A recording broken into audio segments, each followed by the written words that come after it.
new position, community development and support worker, is a position that is going to help the community of St. Mary's deal with challenges that they've been talking about facing for a while around resident concerns when it comes to conflict among neighbors, when it comes to maybe misunderstanding some of the challenges that people are facing who struggle in our communities. And the worker is going to help, make sure that people get access to services that they need.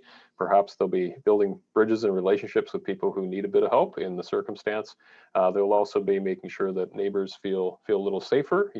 Understanding what's going on in their neighborhood will improve safety and understanding and well-being, and just generally connecting people so that we can help the town of St. Mary's and the residents move a little bit forward, with the challenges that are there, while getting the people the help that they need. We started working on the challenge when we understood that there was a challenge in the spring. So the mayor of St. Mary's called us and said, some residents were voicing concerns.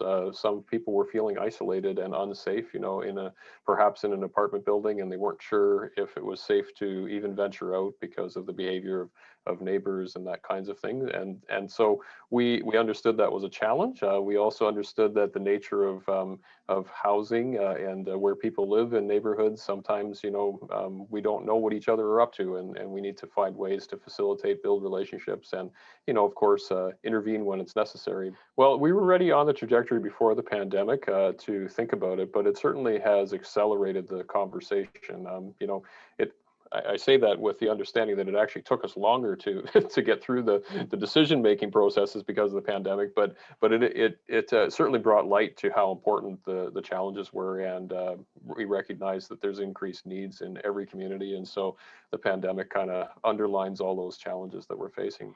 Well, there's a lot of work that goes behind the scenes to get something like this set up because there's a number of players, of course, that are important stakeholders. I mean, the town of St. Mary's, of course, was very involved in this.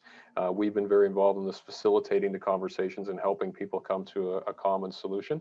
But the agreement that exists actually is to work with an organization called Family Services Perth Huron, who provides multidisciplinary service in the region, including counseling and community support in various ways. And so they're going to be the service provider, and we're excited to work with them and provide the help that we can in that community. Or you can find out more information. There's a media release that details this position on our website. You can also find out more about our efforts to raise funds through the coldest night of the year. And so this is just a great event that happens across Canada, actually, but we built a partnership so that it can be offered in St. Mary's and raise funds, particularly for the efforts around this new position.